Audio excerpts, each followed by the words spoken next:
Bonsoir, comme ça va? D'aujourd'hui, c'est vendredi 10 février. D'où vient le financement des partis politiques? Argent public dans les particuliers ou d'autres partis, cotisation des adhérents, contribution des élus, les rapports de la Commission nationale des campagnes détaillent les nombreuses ressources de financement des partis politiques. Le financement public, première source de les revenus pour l'IR, les pièces et la FN. Les règles de financement des partis politiques ont été définies en 1988 avec les lois relatives à la transparence financière de la vie politique. Ayant instauré également une idée d'État dépendant du nombre de parlementaires de chaque formation au Sénat et l'Assemblée nationale. Depuis 1990, les partis non représentés au Parlement peuvent également bénéficier du financement public. Proportionnellement au nombre de voix obtenues au premier tour des élections législatives, à condition qu'il y ait présenté des candidats dans le mois 75 circonscriptions, sur un total de 577. Principaux partis au Parlement, les partis socialistes, PS, et les républicains, LR, sont donc les destinataires les plus importants des aides d'État. Viennent pour citer la Front nationale, FN, Europe Écologie, les Verts et LV, et le Parti communiste français, PCF. Au-delà de l'aide publique et budgétaire, l'État finance directement la vie politique accordant aux donateurs et cotisants une réduction d'impôts de 66% des sommes versées aux mandataires d'une partie, y compris les contributions d'élus, ajoutait la Commission. Les contributions d'élus, première ressource du PCF, près d'un tiers du budget du PCF provient des contributions de ces élus, une importance qui s'applique par les statuts du parti. Les élus et membres du PCF ne tirent pas de revenus supplémentaires de leur mandat, indépendamment de leur cotisation d'adhérents, et ils prennent légalement de verser leur indemnité au parti. Par cette cotisation, les élus communistes participant ainsi à la mobilisation des moyens sur le territoire concerné. Les partis contribuent à leur assurer les moyens nécessaires à l'exercice de leur mandat. Les PS et les LV tirant également plus de 5e de leurs ressources de contribution d'élus. Des contributions obligatoires que les partis peuvent parfois incasser. En décembre, plusieurs médias affirmant que Arnaud Montebourg et Vincent Payon, candidats meilleurs à la primaire de la gauche, auraient eu des sérieux arriérés de cotisations. La Commission assurait d'ailleurs porter une attention particulière à cette contribution dont le montant n'est pas plafonné, contrairement aux dons et cotisations des adhérents. Un contrôle est actuellement opéré afin d'assurer que les barèmes décidés par les partis correspondent aux sommes réellement versées par l'élu. Relative opacité autour des cotisations des dons des personnes physiques. Les partis de gauche tirent près de la moitié de ces revenus, 45% des cotisations de ces adhérents viennent ensuite lutter ouvrière, LO, 35%, et les FN, 21%. Les niveaux des cotisations à payer dépendent du niveau des revenus des adhérents pour les partis de gauche et les PS, contrairement au Front National ou républicain, où la cotisation est fixe. Chez l'eau, le montant de la cotisation est libre.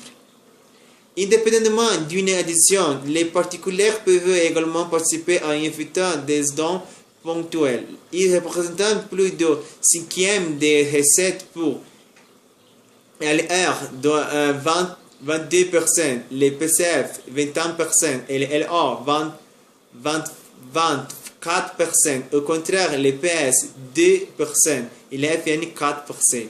N'indépendant que peu de dons.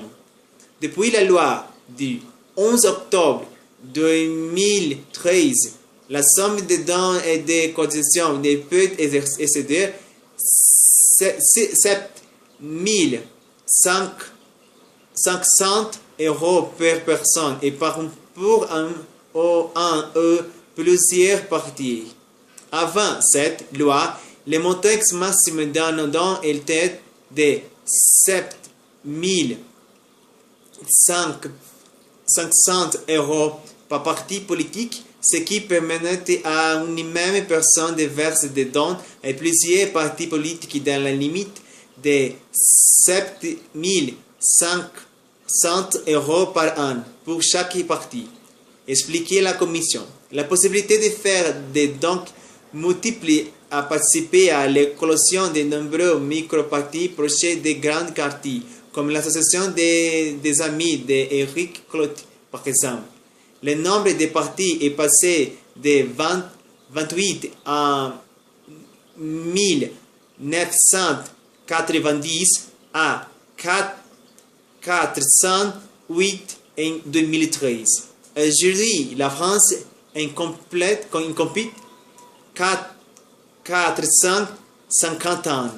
Vérifiez que la somme des dons et des cotisations individuelles ne dépasse pas 7 500 € par an. Reste une tâche extrêmement complexe pour la Commission. En dépit de ces demandes, les partis ne lui remettent pas systématiquement la liste de leurs donateurs. En 2016, seul un tiers des partis, 36%, l'avaient déposé dans la moitié dans le format demandé par la Commission pour faciliter le traitement des données. La Commission regrette qu'aucune sanction ne soit prouvée en cas de non-communication de la liste. Le contrôle du plafond sur les sommes des partis politiques ne pourra être effectif que si l'autorité de financement sont retracées dans une base de données unique. L'incapacité ou l'absence de volonté des partis à produire une telle liste est significative de déficience dans leurs procédures de perception, contrôle et comptabilisation des fonds qui devraient faire l'objet d'une attention particulière des commissaires aux comptes. Les autres recettes de la refacturation aux candidats aux dons reçus d'autres partis. Dans les postes autres recettes, la Commission a rassemblé des ressources très variées. Dévolution de l'excédent des comptes de campagne, contributions reçues de d'autres informations politiques, produits des manifestations et colloques, produits de l'exploitation, y compris les refacturations des présentations aux candidats. Jean, structure officieuse de Marine Le Pen, et 50e partie de France en termes de recettes. Tire l'essentiel de son fonds de la facturation des services rendus aux candidats pour les campagnes électorales. Il s'agit de kits de campagne, tracts, affiches, sites web, de 16 500 € proposés puis quasiment imposés. Assemblée des candidats du Front National. En 2012, 99% des candidats aux législatives de 2012 et ont souscrit selon l'ancien commissaire au comité de Gênes. Les postes et autres recettes contiennent également les dons effectués par l'autre partie. Sans commun mouvement politique issu de la manif pour tout revêt ainsi une partie de ces recettes au parti, les républicains. Je pense que dans la donation, la contribution des partis politiques, grande partie de cet argent non peut être public, de les personnes, des citoyens. Non. Je pense que la loi, en cette cause, est bonne, mais est nécessaire d'éviter la corruption des partis politiques. Quand les entreprises donnent argent au financement pour aider les partis politiques, les candidats, non, la même cause qui passe en Brésil en ce moment. Non? La loi doit éviter ce problème. D'accord? Merci beaucoup pour voir ma nouvelle vidéo. Si voulez-vous apprendre le français ou voulez-vous parler avec moi en français, ici à classe particulière d'idiomas, nous pouvons faire des leçons par Skype. D'accord? Partagez cette vidéo. Ta famille, tes amis, tes ennemis aussi. J'aime ma page sur Facebook, s'il vous plaît. J'aime mon chaîne sur YouTube, est très important. J'aime mes autres vidéos, s'il vous plaît. Il y a ici mon WhatsApp. Je vais parler avec toi ou avec vous en français. Pour moi, serait très intéressant. D'accord? Merci beaucoup. Bon vendredi à toutes vous, à tout le monde. On se voit demain avec autre nouvelle intéressante. D'accord? Merci beaucoup à toutes. Au revoir. À bientôt.